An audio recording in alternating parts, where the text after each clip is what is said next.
যে আমাৰ কথাখিনি কেৱল আপোনালোকে শুনক, আপোনালোকে বিশ্বাস কৰিব নালাগে। আমাৰ কথাখিনি শুনাৰ পাছত যদি আপোনালোকে ভাবে যে আমাৰ কথাখিনি সত্য, আমাৰ কথাখিনি মানিলে আপোনালোকৰ ল'ৰা ছোৱালীৰ ভৱিষ্যত ভাল হ'ব, আপোনালোকে এই অঞ্চলত সুখে আৰু শান্তিৰে থাকিব পাৰিব, আপোনালোকে অহা 9 তাৰিখে EVM-ৰ 3 নম্বৰত থকা হাতৰ চিনত ভোট দি তানজিল হুছেইনক আপোনালোকে বিজয়ী কৰিব। শ্ৰদ্ধা ৰাইজ, এই যে আপোনালোকে ভোটটো দিব, এই ভোটটো কোনো উৎসৱ নহয়, এই ভোটটো কোনো আনন্দ নহয় যে ইলেকশ্যন আহিলে UDF-ৰ মানুহ অলপ যাবগৈ, ইলেকশ্যন আহিলে অলপ মানুহ আপোনালোকে বিজেপিত যাবগৈ। এই নিৰ্বাচনটো আনন্দ নহয় ৰাইজ, এই নিৰ্বাচনটো হ'ল আপোনালোকৰ ল'ৰা ছোৱালীৰ ভৱিষ্যত।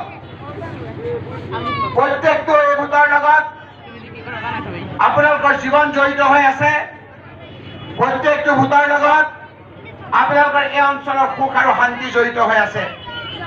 সেইকাৰণে মহিলাসকল, যুৱকসকল, ৰাইজ, আপোনালোকে এই ভোটটো দিওঁতে এবাৰ নহয়, দুবাৰ নহয়, বহুবাৰ নিজৰ মাজত কথা পাতিব।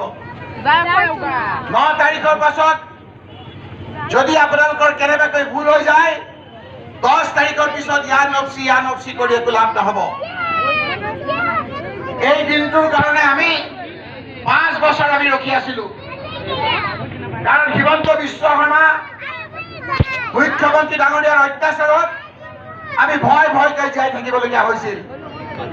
আমি ভাবি আছিলো যে কোনদিনা নিৰ্বাচন হয় আৰু কোনদিনা আমি ভোট দিওঁ আৰু সেই অত্যাচাৰী মুখ্যমন্ত্ৰী হিমন্ত বিশ্ব শৰ্মাক কেনেকৈ আমি আঁতৰাব পাৰোঁ। আজি সেই দিনটো আহি গ'ল, আজি এই দিনটো আহি গ'ল ৰাইজ। 9 তাৰিখে আপোনালোকে ভোট দিব, কাউণ্টিঙৰ পিছতে আপোনালোকে চাব কংগ্ৰেছৰ নেতৃত্বত চৰকাৰ হ'ব, গৌৰৱ গগৈ ডাঙৰীয়া মুখ্যমন্ত্ৰী হ'ব।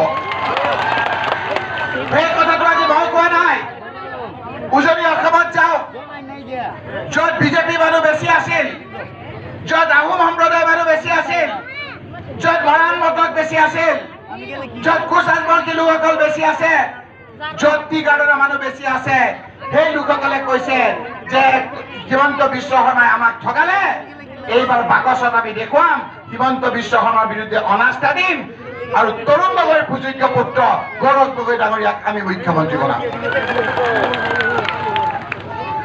যেতিয়া হিমন্ত বিশ্ব শৰ্মাই দেখিলে যে পুৰণা উজনি অসমত যিসকলে লোক বিজেপিৰ